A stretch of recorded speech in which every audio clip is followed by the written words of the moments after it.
everyone, my name is Chelsea and welcome back to my channel. For today's video, we are talking about trans book recommendations.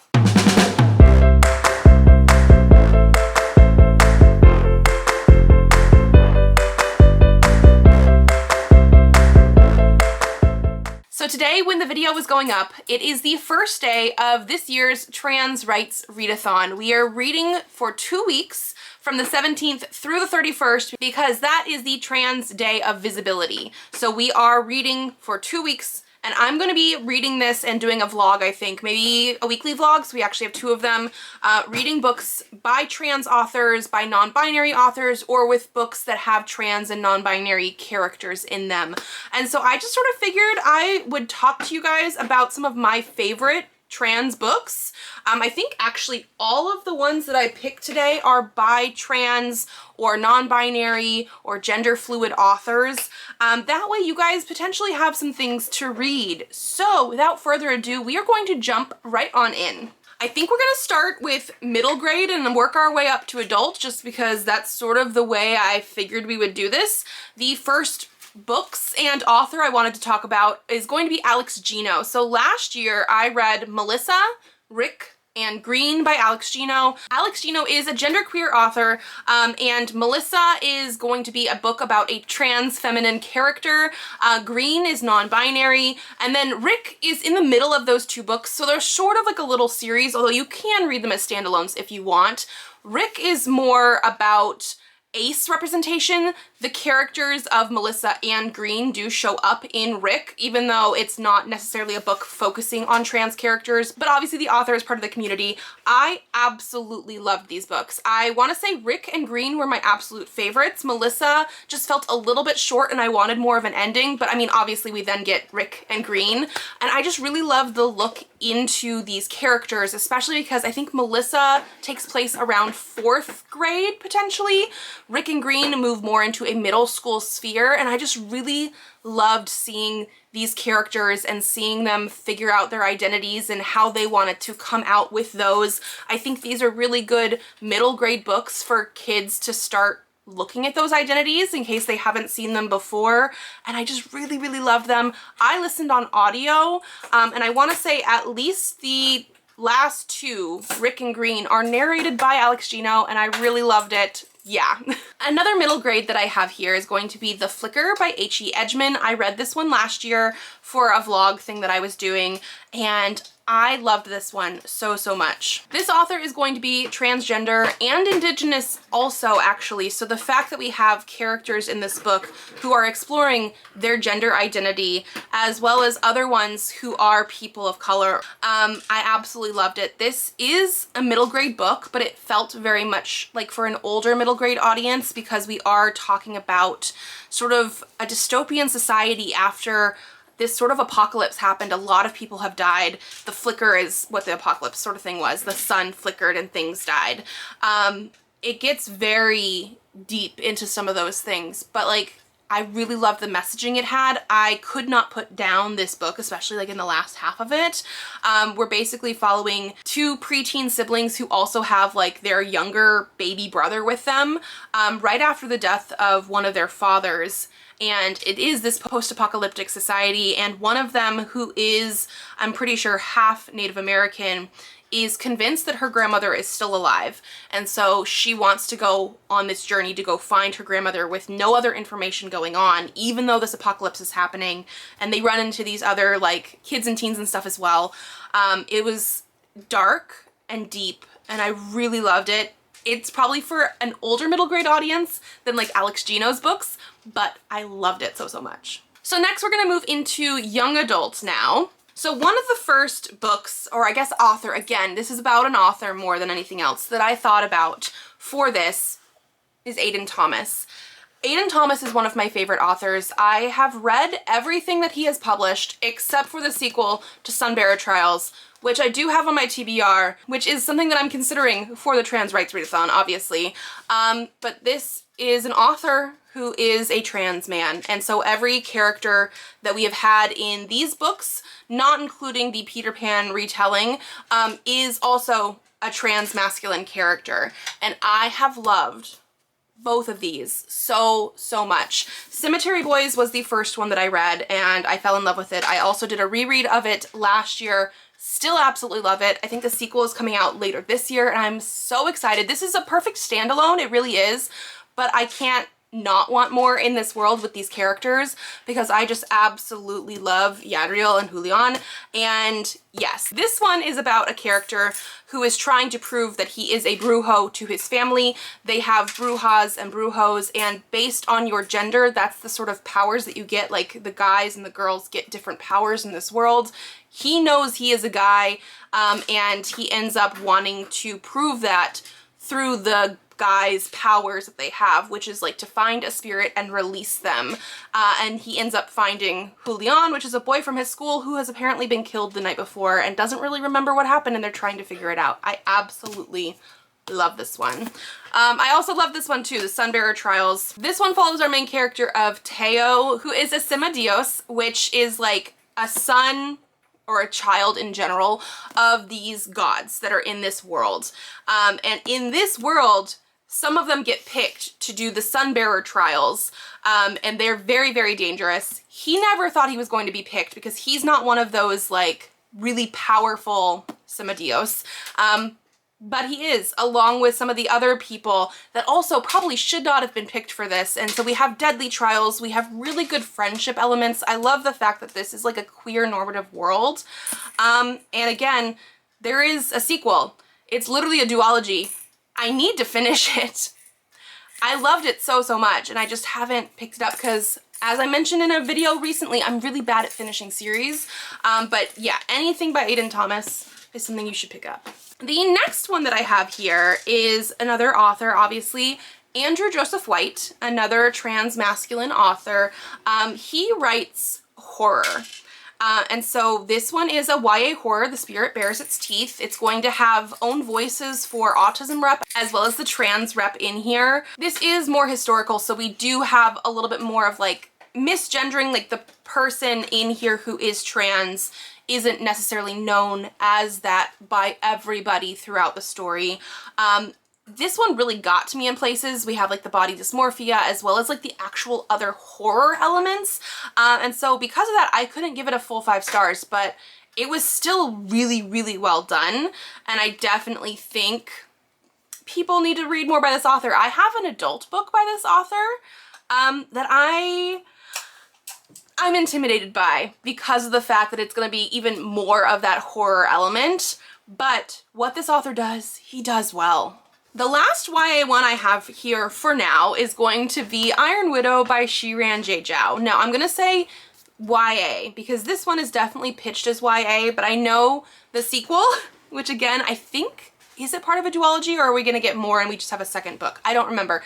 But the second book came out and the author did say that that book is actually more intended for older audiences. Like this is almost supposed to be like a more of a new adult type of thing. Like this is appropriate for a young adult audience. However, as we get further into the series, they did up everything to be a little bit older. So this is sort of like my going into the adult area.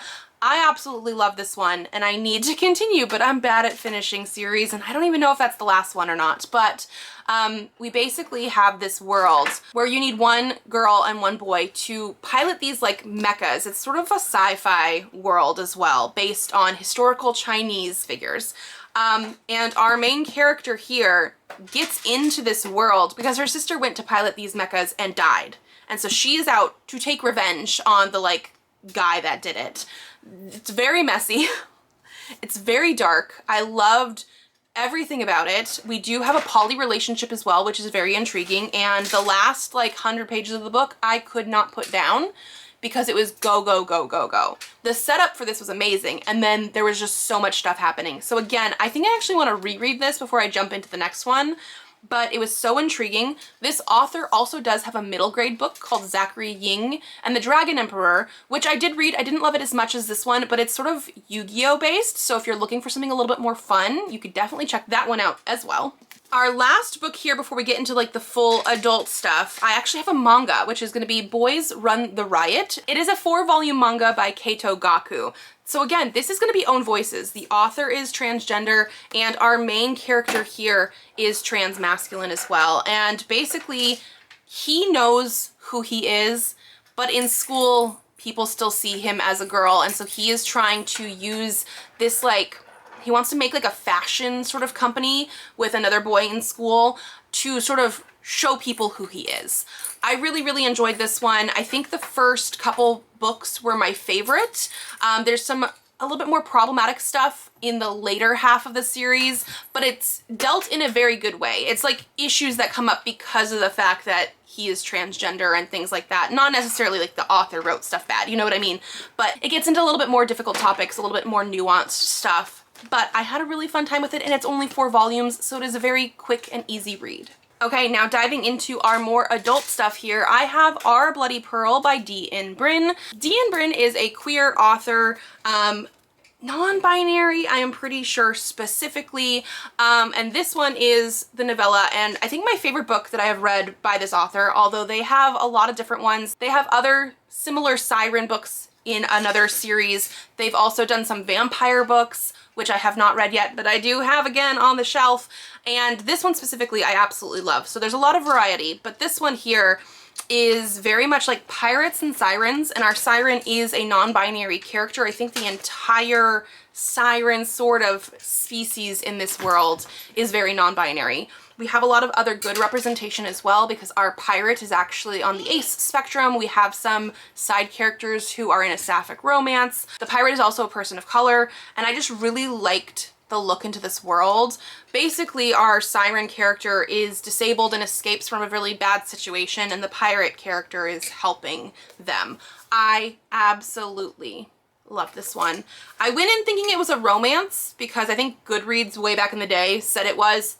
It's not, but I still really loved it, and I definitely want to continue and read more from this author. And now, speaking of romance, every other thing I have here, realistically, is romance books by trans and non-binary authors. So, and they've all been given 5 stars, just so you know, every single one. So the next one I have here is Second Chances in Newport Stephen by TJ Alexander. This is a book that I read a couple years ago, absolutely loved, one of my favorite books of the year. And this is like a second chance romance between these characters. This one is the Afterlight edition.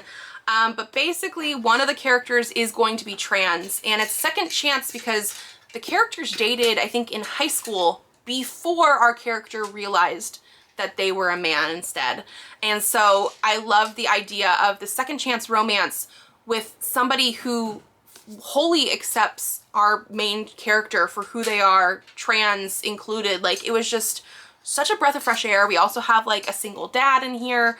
I absolutely loved this one. The next one that I have here is going to be Boyfriend Material by Alexis Hall. Alexis Hall is genderqueer, accepts all pronouns, and this is the only book that I've actually read by this author. It is male-male romance without any trans characters, I'm pretty sure. However, Alexis Hall writes very far and wide and has had some trans characters even in historical romances that they've written. So keep that in mind. You can go for anything by this author. This one I personally really, really enjoyed because we sort of have like a fake dating enemies to lovers type of situation just because these characters are so different from each other. It is very British in the humor, and I just absolutely loved it. There is more in this series. Like, I actually have Husband Material on the shelf, so again, something I might read during the readathon. But you could do anything by this author. The next book that I have here is my favorite book of last year. So if you saw my best books thing, you're gonna know, because I've had this as my favorite book since like February of last year. The Prospects by KT Hoffman. So again, trans author, trans character. This is again going to be a male-male romance, but one of our characters is trans. It's not exactly a second chance romance. It is rivals to lovers. These characters did know each other back in college, again, before one of the characters came out as trans, as being a man, but they weren't in a relationship before, but they knew each other, and then they sort of went their separate ways, went onto separate baseball teams, had a rivalry, but now the other guy is actually being put on the same team. We do have some really good diversity representation here, especially like with disabilities and stuff. One of our characters is ADHD. One of our characters has like debilitating anxiety and has to have a service dog.